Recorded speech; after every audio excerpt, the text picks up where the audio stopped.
advice. You never know if it could change your life. Take a chance, you're neither wrong or right. You never know if you don't go. What's up, Dungeon Dicks? Matt and Rob here with some hot and sweaty advice and hard truths. So buckle up, dice sluts, and get ready for some sexy dungeon talk. Sorry, I'm really sorry. I just for the first time. Rob, is this for a YouTube channel?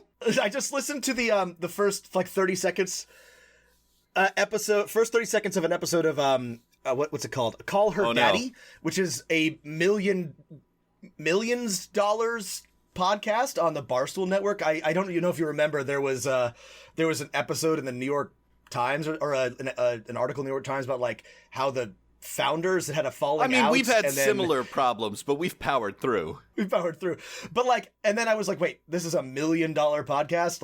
It's one of Barstool Network's flagship properties. And so I listened to it came up on Twitter and I was like, well, that's what this is.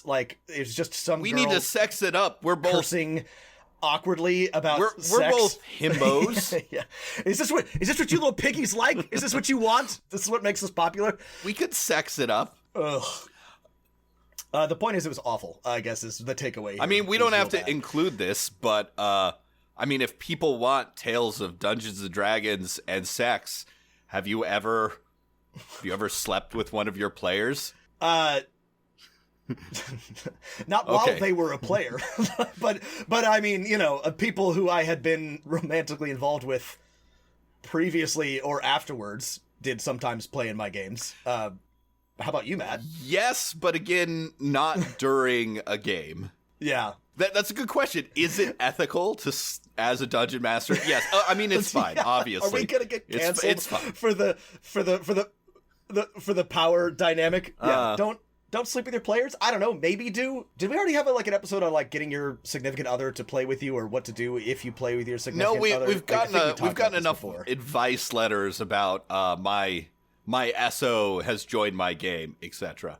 Anyway, we will not be pivoting to sexy dungeon content. I just listen to a few seconds of I think it must be a money laundering operation. I can't figure out why anyone would listen to this podcast, but I feel like, I don't know if we have any listeners from Boston, but I feel like all Boston things Barstool Sports are like this. I imagine every Dungeons and Dragons game in Boston also has the exact same tone and feel as a drunk Red Sox fan. It's just Sox, just Bruins, Pats. That's my life. Oh, Celtics. Just the cleric comforting the fighter, saying, "It's not your fault. It's not your fault. It's not your fault." You were busy reading Gygax, but you hadn't figured out that Crawford and Cook are the new hotness. So you thought you'd regurgitate what you read in the original Dungeon Master's Guide. Sound real smart. Apologies to any of our listeners from Boston. I've never been to Boston, so I'm just repeating stereotypes. Please don't be mad.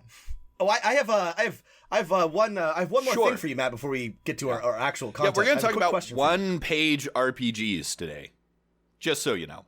Yeah, sorry, what are we talking about? So we're going to talk, there's been an announcement by Wizards about diversity, and Matt talked a little bit about, what's been happening with the protest, George Floyd, with just the comic book and RPG and nerd industries, and how they are not great about race, and Wizards tried to respond to this. We're going to talk a little bit about that, and then we're going to answer some letters. But first, Matt, I have just a quick question for you. Fire away. So if you will, answer for me, A, B, and C. Briefly describe one difference between the economy of British North American colonies in the Chesapeake region, such as Virginia and Maryland, and the economy of the middle colonies, such as Pennsylvania and New York. B, briefly describe one similarity between the economy of the Chesapeake colonies and the economy of the middle colonies. And C, briefly explain one reason for a difference between the economy of the Chesapeake colonies and the economy of the middle colonies. Confine your response to the period of 1607 to 1754. Oh my God, are you asking me a U.S. history AP question? Yes, I've been grading world history for the last 12... I'm sorry, I forgot it was Sorry, I forgot it was world But that's history. okay. Anyway, I can apologize, say everybody.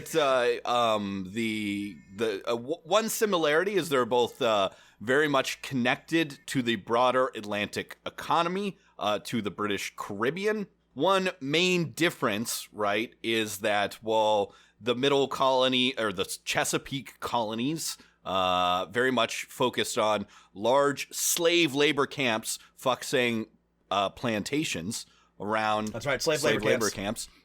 While the middle colonies like Pennsylvania and stuff also were involved in the slave economy, but in a very different way, producing naval goods and foodstuffs that were anything that was used for export was often shipped to those lower colonies, the Carolinas, and the British Caribbean. It's all one big slave economy. You didn't have to answer that, but I'm glad you did, Matt. Matt has been nose deep in AP essay grading for 10 days, and I wanted to punish him. Thank you for that punishment. So it was unkind. It was very unkind. The College Board, thankfully, they will never find this podcast, but they suck ass. They should be nationalized. So let's talk about this this Wizards statement that they put out, right? This came out last week, midweek. I'm not going to read the whole thing. Some highlights are one of the explicit design goals of 5th edition D&D is to depict humanity in all its beautiful diversity by depicting characters who represent an array of ethnicities, gender identities, sexual orientations, and beliefs.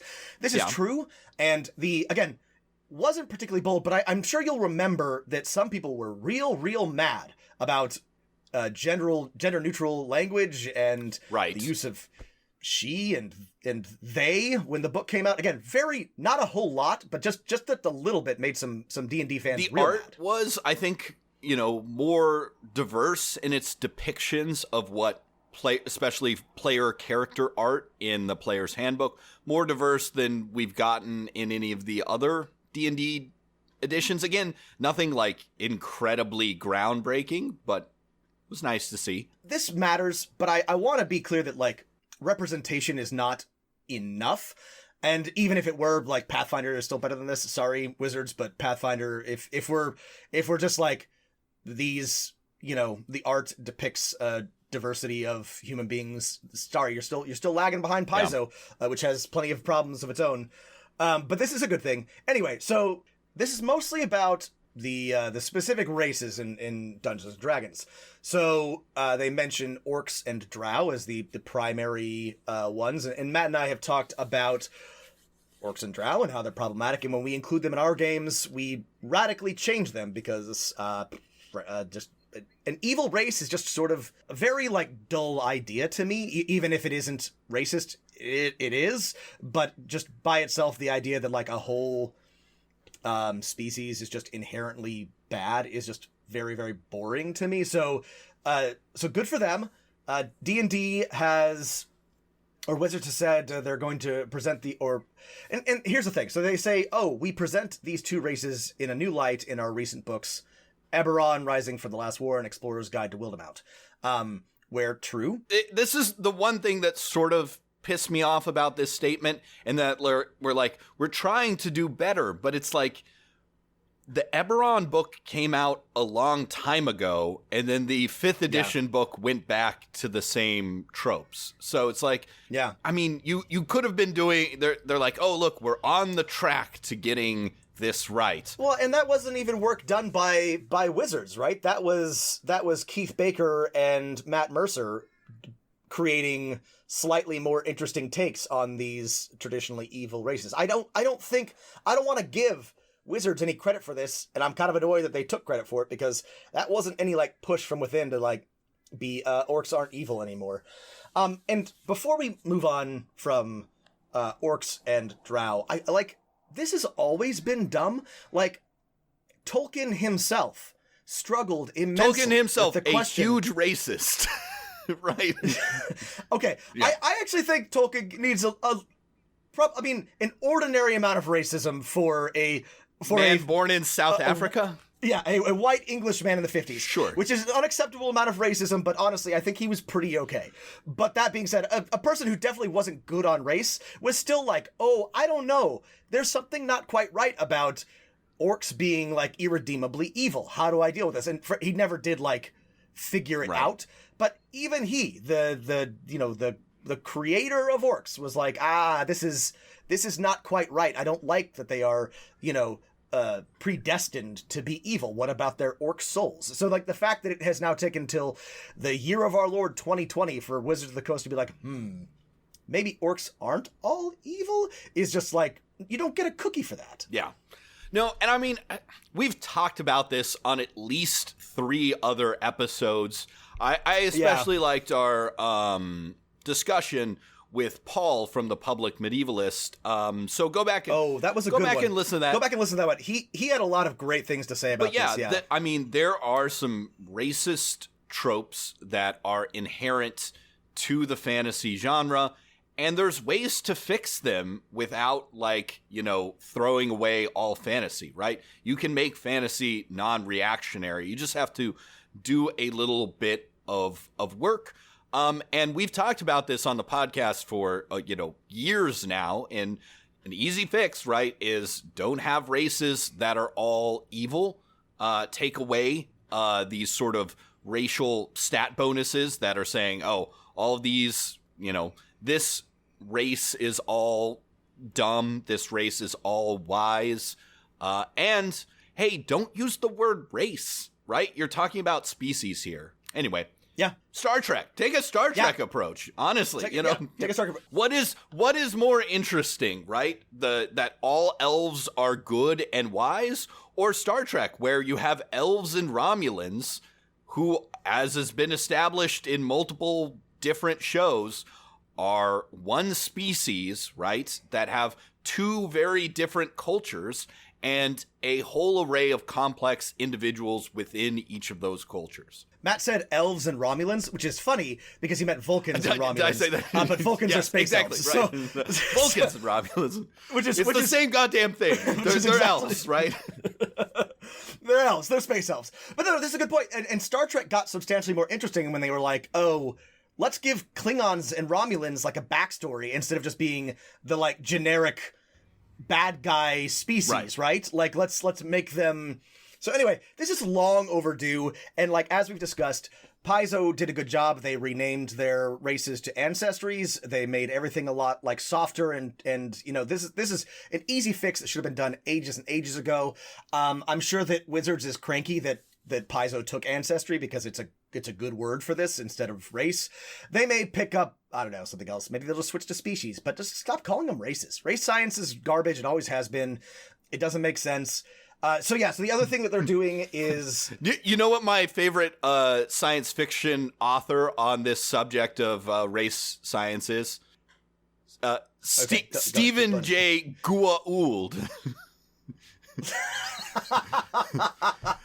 The mismeasure of the Stargate. Mismeasure of Stargate. Yeah, the mismeasure of which got that book right over there. It's a good one. Got it from the library. We got it from the...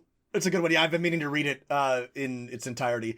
So the other thing that they're doing is they're reprinting Tomb of Annihilation and Curse of Strahd. Tomb of Annihilation takes place in the not Africa continent, which I can never remember because every time I read something about it, I'm like, Chult, that's right. I'm like, I don't want to know about this. And Curse of Strahd, which I've run, and I gotta admit, I biffed here. I did not do a good job of recognizing the Vistani were a kind of a not so great Romani archetype. I think I didn't do any, like, Romani accents, but I definitely ran Curse of Strahd without, like, making any adjustments here. So, self-crit here, full honesty. So yeah. I think they're going to change the Vistani to be a little bit more culturally neutral and less of just, generic, Romani, traveler, thief assholes. So that's good. Again, no, like, huge cookie here, but good. Like Matt mentioned, they're going to remove stat bonuses or explore options for removing stat bonuses so that, no species is just inherently dumb or strong or whatever. They're including sensitivity readers. And then their last bullet point is that they are going to proactively seek new diverse talent to join our staff and our pool of freelance writers and artists. So the Wizards staff, especially senior staff that works on Dungeons & Dragons, is overwhelmingly white. And that's a problem they have not addressed. So this is better than nothing, but when you break down like the actual action that Wizards is doing or has taken, there's not a lot to show. So I gotta say, I'm not impressed. Like, the thing is, if we're talking about like what have you actually done, there really isn't anything. Like, aside from the reprints, which have not happened yet, and work that they already did, I'm not impressed. If you're gonna put out a statement indicating that you do support Black lives and you're trying to do a better job of representing diversity, then you have to do something, right? So I guess I'm gonna reserve like the full fire of my criticism until I see if they actually hire anybody. But until they actually do hire or start using more diverse talent, I'm not impressed. And I know that Matt and I are two white guys. Our critique is not going to be the best one, but... Yeah, who gives a shit what we think? But I just, from one all-white podcast to a mostly white organization, do better. Yeah, I mean, this is an HR statement, Yeah. HR is not going to solve this problem, so... No, it's a PR statement, and I'm not impressed.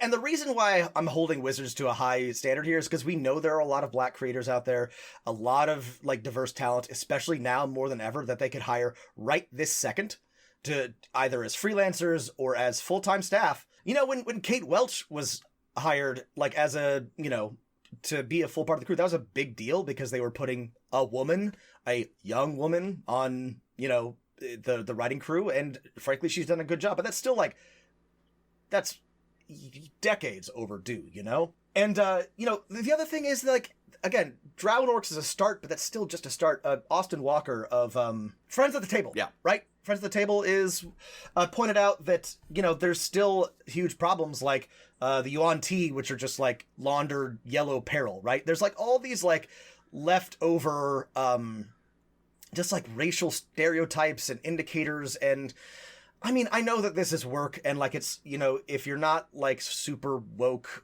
even if you're trying to be, it can be hard to like notice this stuff. But Wizards has the money, they have like the time and the bandwidth to do this. Like, their player base is more diverse than ever before. They should take this seriously, and it feels to me like they're not taking it seriously. I don't know. That's my take. I mean, this is, and again, I would be more inclined to be more sympathetic to Wizards if this had come at any other time, but it shows that, like, if we want change for the better in places and spaces in which, we spend our time, the change is coming from people demanding it, right? It's Wizards is not going to do anything unless we as people who play Dungeons and Dragons force them to. And that's sad, but that's the reality. No, but listen, if Frederick Douglass said this, power concedes nothing without a demand. Right? You are not going to get what you want by just waiting for Wizards to do the right thing. You are going to have to pressure them. And there are a lot of ways to do that. I know we've talked about how D&D is a monolith, and as much as we would like it to not be the game that 50+% of all RPG players engage with, that's the way it is. So until that changes, we have to attack this, gaming monopoly anywhere it hurts. And sometimes that means yelling at them on Twitter. I don't know. In news of games that are not D&D, it's not too late to pre-order Swords Fall Welcome to Tikor, an Afro-punk campaign setting and system, which kickstarted a long time ago, but the date that it's going to be released is just, a couple months away. I'm very excited for it. Yeah. In other news, we have the official title and content of the next D&D book. It is Icewind Dale, Rime of the Frost Maiden. Frost Yeah. Mariner. Yeah. We are headed to the frozen north. Do you get it? It's like rhyme, but also rhyme. They're homophones. I get it. One's ice, one's a poem. Matt, what do we think about this? What do we think about Icewind Dale? Okay, so Icewind Dale is, I guess, the last location on the Sword Coast that people know about, that they haven't included in their adventure. They've done Waterdeep, they've done Baldur's Gate, they've done a little bit of Neverwinter, but nothing in the Forest North. Icewind Dale, there's been a lot of novels and video games set there. Icewind Dale is a popular location. Yeah. And this is very much a new team of writers, a lot of them women. Oh, that's right. That haven't written a module for Wizards yet. They've written mini modules themselves, but we've got a bunch of new writers on this one. Including one or two non-binary folks, I think I read. Anyway, it's a new team of writers. Is it an adventure book or it's a campaign, right? Yes, it's a campaign module. It's going to be level 1 through, I think, early teens. I guess it'll probably be like Descent to Avernus or any of our other big ones where it will include some setting stuff and then a full campaign. I tend to like those. It can be a lot to kind of pack into a single campaign, but I'm interested to see how this one shapes up. The theme that they have said of this game is things like not supernatural horror, but maybe a little bit of psychological horror. I think I read that The Thing, John Carpenter's movie, was a big inspiration. Big inspiration? Oh, I like that. Okay. Oh, yeah, so I gotta say, I'm not disappointed in this. I'm neutral on Icewind Dale. Unlike when they announced something for, a new Magic the Gathering tie-in, I'm not cranky about this. So I'm interested to see what happens. I mean, we didn't even get to the fact that Wizards still has, like, cards in the official library that, like, depict the clan and stuff from older Magic the Gathering stuff. No, they took but they all those did out. take them out. I mean, again, only last week. Sorry. This was the other thing. Yeah, Wizards finally removed Jihad and Crusade from their card library, and Invoke one that depicted Prejudice. the clan. Yeah, Invoke Prejudice. So good for them. I guess. Anyway, so I'm interested to see this Icewind Dale, how it comes out. The thing is, the last two campaign books were Descent to Avernus and I guess technically Ghosts of Saltmarsh. Yes. And those are both really good. I was a big fan of both of those. So Wizards has been doing a good job with, I think, their campaign books for sure. So I'm looking forward to this one. So that's our news. We're gonna answer one letter real quick before we talk about one-page RPGs.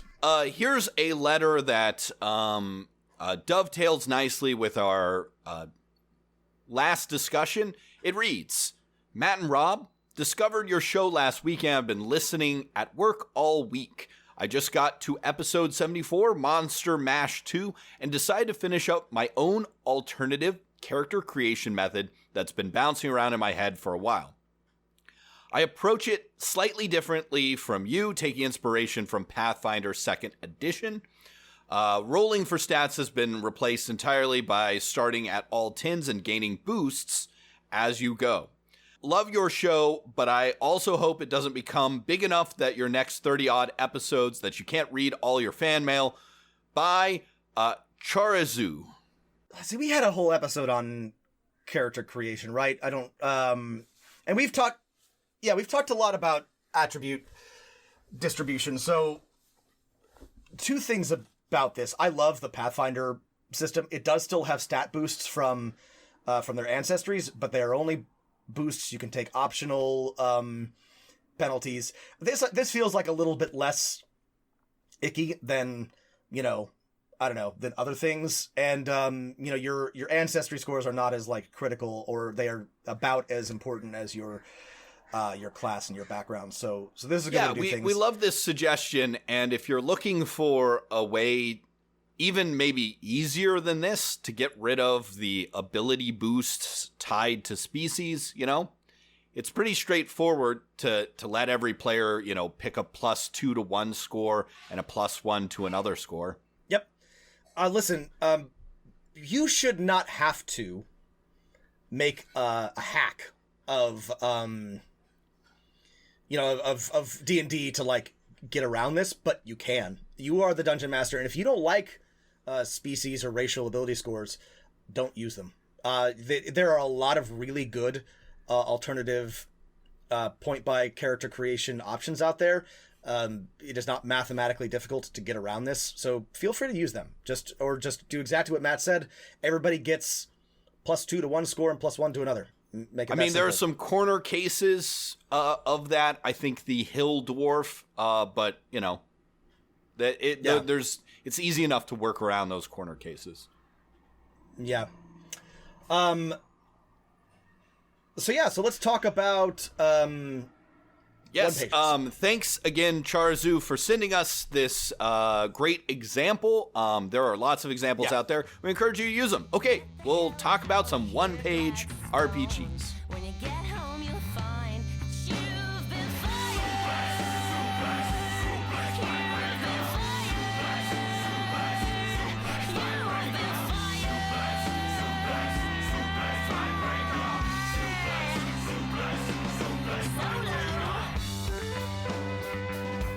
All right, Rob, what is a role-playing? No.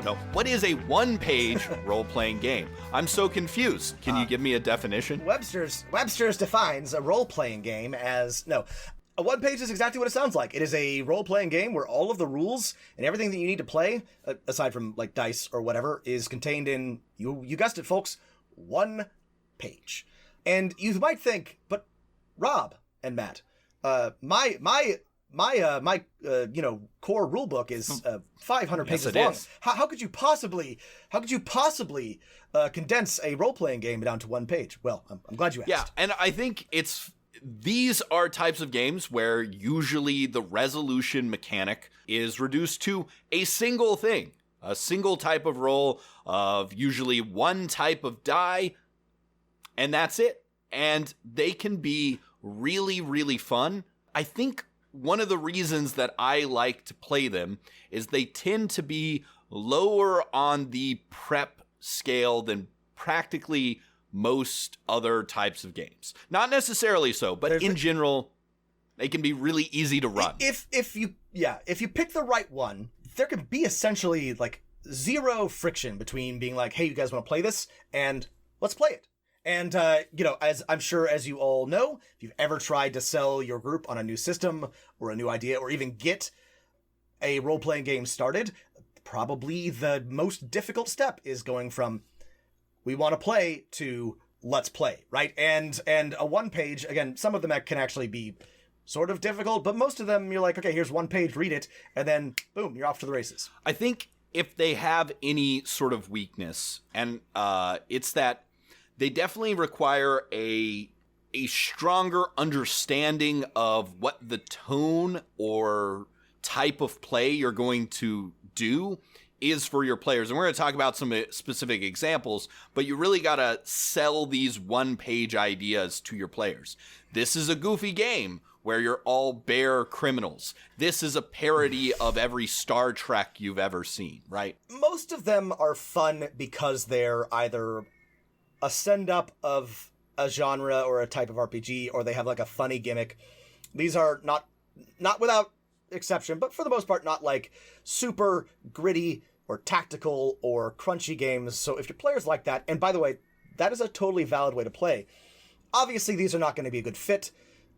They also are radically different from specifically Dungeons and Dragons, which has lots of rules, in that they are mostly rules light. And that means that your players need to be cooperative, and that you are probably going to have to do a little bit of more creative interpretation as a dungeon master.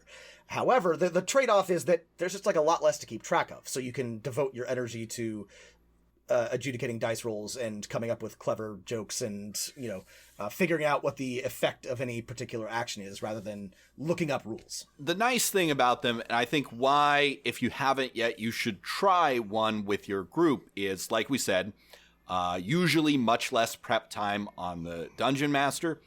Usually, these games are designed to be played once or a couple times, and usually they're set up so that in a short session, maybe as short as an hour, you can reach the resolution, the end of some story. Yeah. Great for maybe playing online over a Zoom call as well. You could, run these continuously, but you're probably going to reach a satisfactory level of play or conclusion within one session.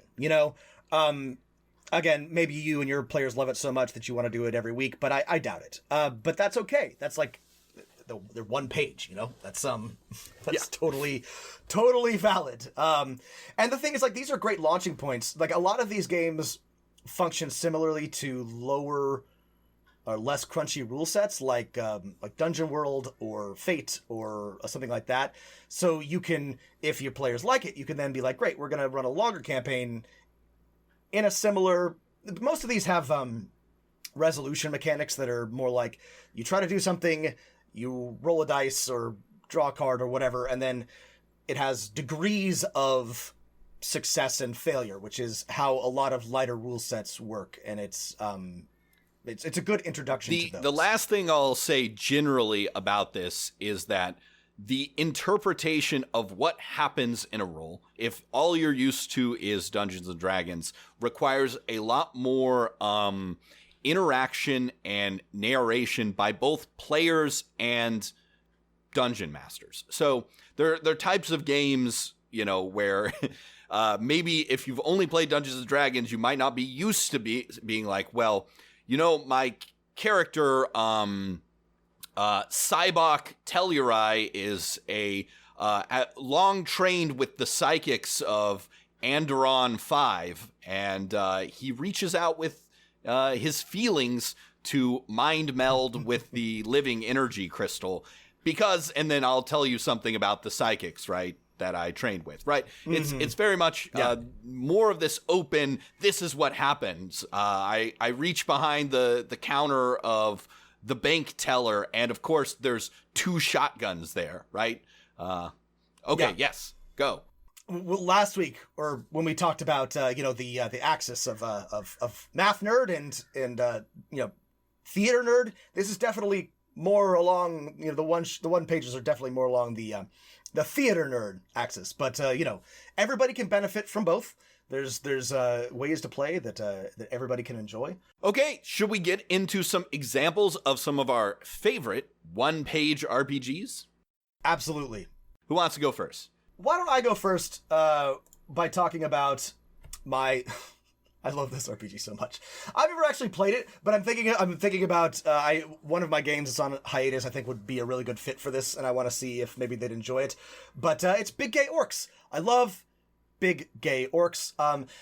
Longtime listeners will know that I, Rob, am a orc fan. I think that they are fun to play as something other than evil barbarians. I love subverting tropes. I think big, muscly green people are hilarious.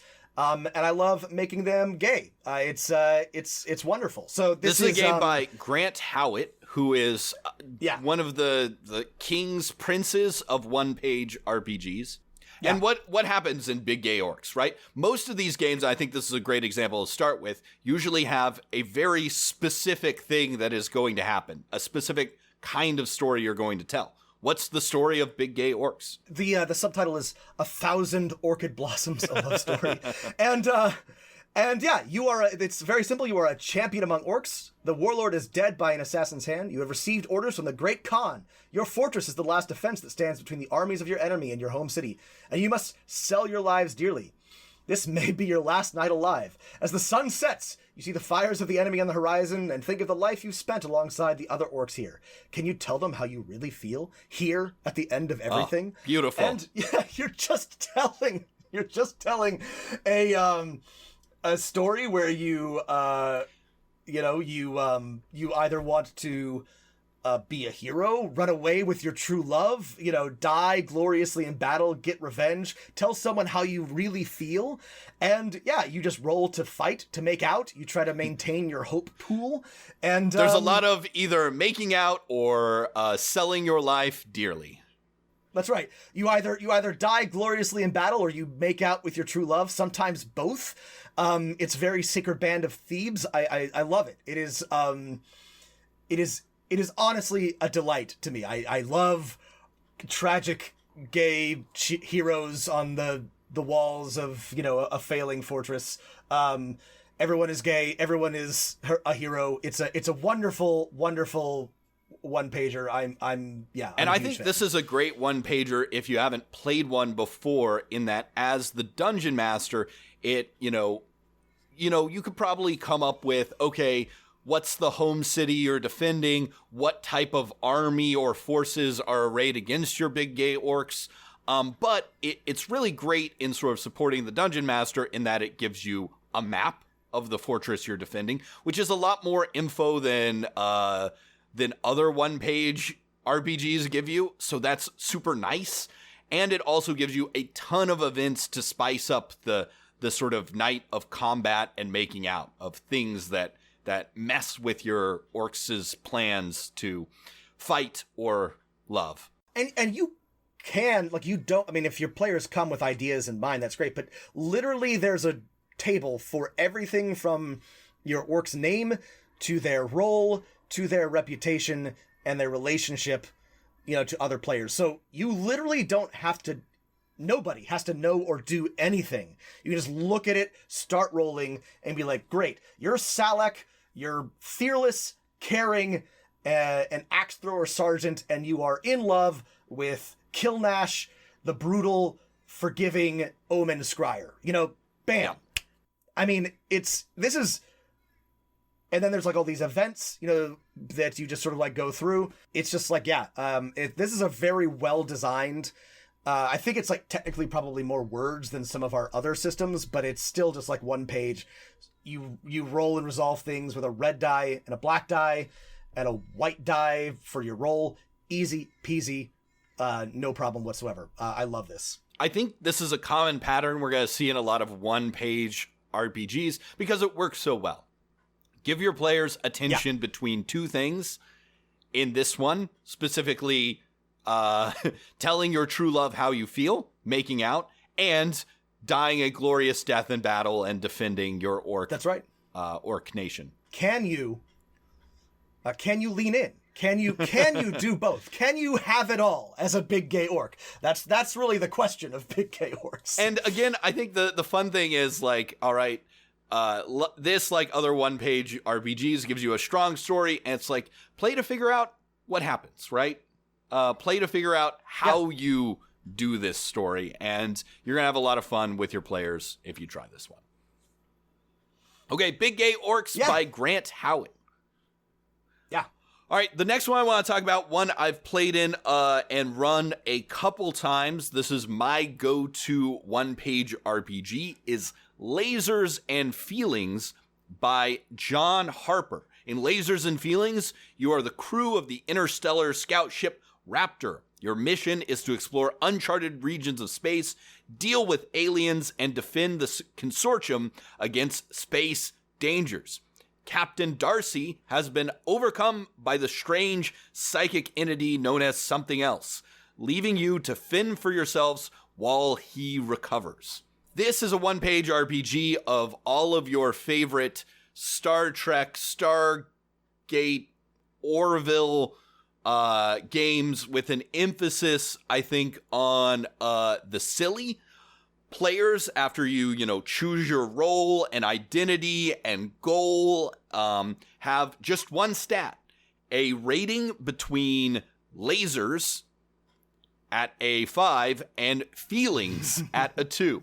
All actions are either a lasers roll or a feelings roll. A feelings roll. Whether you're good at calm, rational, or technological action, or passionate or emotional action, and then that's it. You're either good at lasers, good at feelings, or good at a little bit of both. and it's perfect. Like big gay orcs, you resolve things by exactly 2 ways. And listen, when you think about it,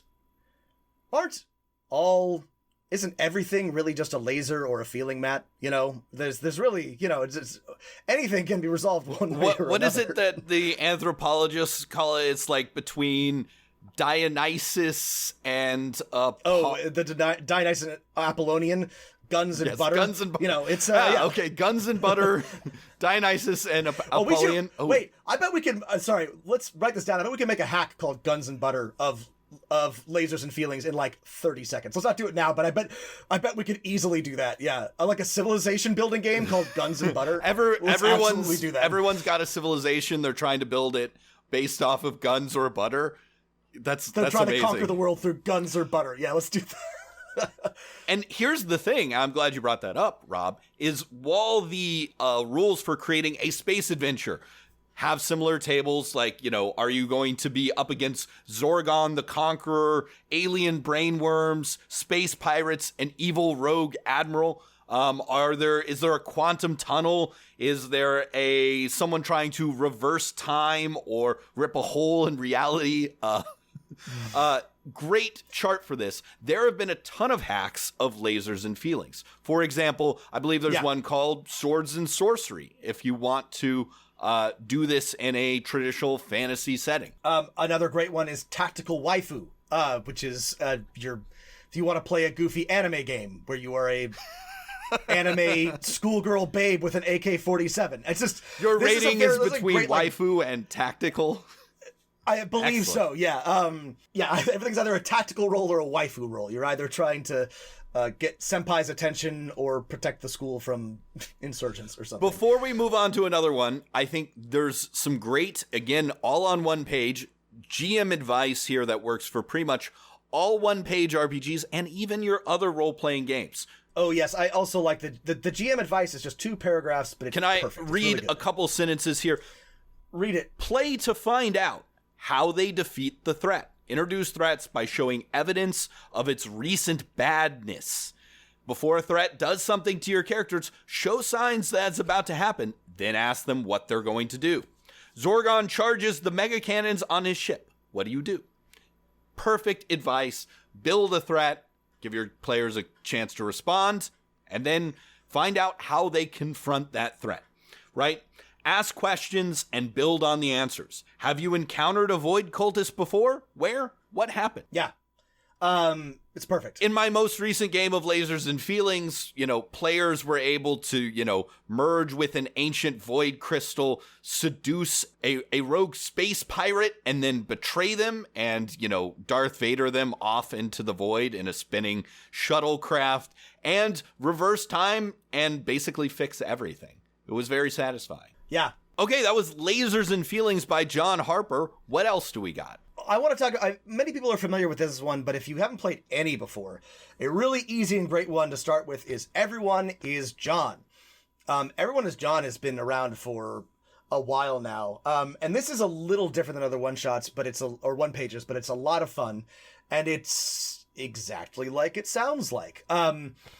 Everyone is John, who is insane, and you are one of the voices, and you compete for control of John, and you try to make him do things. And he wakes up in the morning, and you try to either keep him alive or fulfill your obsession, and each of you is sort of competing for control of John. And it's exactly as bonkers and bizarre as it sounds like. Every game is like wildly different, and it's a lot of fun. Yeah, this is by Michael B. Sullivan, and I think if you enjoy TV shows or stuff like Doom Patrol or what was that M. Night Shyamalan movie, Legion, for example. What was the... You think it's Split? Split. Yes, Split, the one with the guy who plays Patrick Stewart's character from the X-Men, but in the M. Night Shyamalan verse. McAvoy. Yes. You got your McAvoy. James? Yeah. John McAvoy. Everyone is John McAvoy.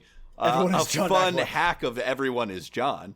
Now listen, there are some touchy things about the depiction of people with But I don't think this is meant to be an actual, nobody's saying anything about real schizophrenics with this. Obviously, if you have people in your group who might find this uncomfortable, be wary. But it's just everyone is inside John's head trying to accomplish their own tasks, and it's just like, it's very easy to play. It's very fun. It's hard to lose or win. It's an even shorter one pager. There's only like 10 paragraphs to read. It's great. And if I was running this and, again, with some concerns about the depiction of mental issues, right, I would turn it up to 11 and make it a sort of fantasy thing like Split, where this is a person with supernatural identities. Yeah, or he could just be possessed by ghosts or demons, right? Each of you is a ghost, like, possessing John. Like, it doesn't have to be like actual, like, mental illness if you're uncomfortable with that. Right. You can easily make this game something else entirely and still keep the rules the same. Or, you could, becoming John Malkovich or something right. like that. Oh, that's really funny. There's a bunch of different people trying to get into this person's head through a tunnel off the New Jersey Turnpike. Or, you could, I think one of my favorite ideas for running this is pick a famous person from history or pop culture, and everyone is one of their competing desires. I think I would run everyone is David Bowie, and then one player gets to be the Thin White Duke, another player gets to be Ziggy Stardust, etc., etc. And you see which type of David Bowie comes out. Yeah, cool. Okay, I got, let's see, one more. This is one you might be familiar with because I think a lot of streaming shows have done it. And this is Honey Heist. Oh yeah, Honey Heist. Honey Heist is a big deal, and it's been around for a while. And it's very simple. Matt, how would you describe it? Honey Heist is very simple. It's another one by all-star one-page creator Grant Howitt. In this, you are a bear and a criminal. You are a goddamn bear. A goddamn bear and a goddamn criminal. You have two stats, bear and criminal. And the fun idea is not only you're a bunch of bears trying to steal the biggest haul of honey of all time. So it's very silly. You get to wear hats. But the mechanic of this one is one that I love. We've taken the basic idea of, you have two stats like lasers and feelings. But anytime you fail at being a bear or being a criminal, you move more in one direction. And if you become too much bear or too much criminal, you either go on a bear rampage or betray the party as a pure criminal. You'll note that, again, the structure of a lot of these games is the same. Basically, two stats that, resolve things or play off of each other. But they can play entirely differently. And the story you're telling is radically different, right? So, Honey Heist is obviously a whole different, journey than Lasers and Feelings, even though structurally, on a very basic level, they might have similarities. Yeah? Yeah, absolutely. And this is one where I think you, as the dungeon master of Honey Heist, should definitely build off the silliness of your characters, their complicated plan to steal honey from HoneyCon 2017. In one game I ran this, the villain was like an Elon Musk type trying to Silicon Valley-ize bee honey production. Send bees to Mars, and they were after his technology. It's a fun one where you can do lots of silly things. We talked about why you might want to do these, but if we get a lot of questions about people who are trying to start a game, trying to get a group together. If you are having trouble getting started or getting your players to show up, or really running into any friction that has to do with the actual, game happening, this is a good way to overcome those limitations, right? So if you've got players that want to play and you're having trouble getting them to commit, be like, hey, here's one page. Let's sit down and do some Lasers and Feelings, right? Let's sit down and, all out of bubblegum. And this, and then once they've done it, once you've gotten together maybe one or two times, then you'd be like, all right, great. Now I've got a plan for a longer running campaign. We've managed to meet a couple times in a row. How about we do this? The one caveat I will add is that if you have players who have never played a role-playing game before, this can be a great introduction. But if you have a mixed group, sometimes I think it can be difficult in like, what is a role-playing game? What is it that I can do? Is sort of a barrier I've run into in mixed groups of like, oh, hey, here are people who are familiar with a role-playing game, who have played lots of games with me, with one or two people who've never played one before. So I guess I've had just a little bit of mixed success trying to bring those people in and be like, you can do whatever you want in this, kind of thing. Definitely gauge interest before you commit, but I think most people, if properly set up, will enjoy something like this. It's also a good opportunity for you as a DM or a GM to do something that's a little bit easier and requires less prep. Absolutely. Yeah. Rob, I love this idea of hacking or making your own one-page RPG.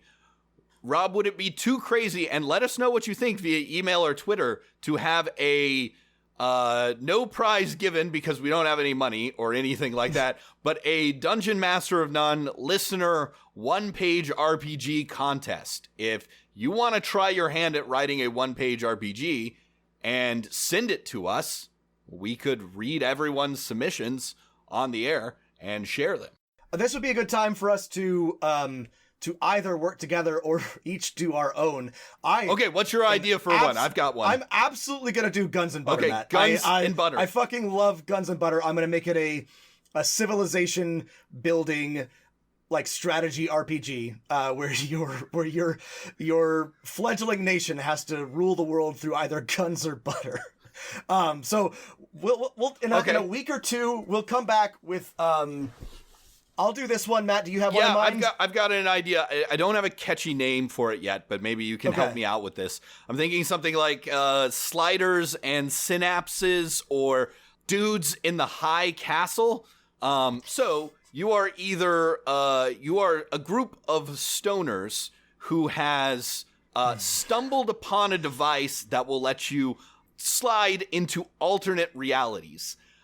Anytime something goes wrong, you change reality. Your goal is to figure out what is different about this reality, discover it so that you can program it into your quantum computer tunneling device and try and skip back to your reality. So some of them will be easy, like, oh, we show up, everyone in this reality is apes. Spliffs and sliders. Spliffs and sliders. There we go.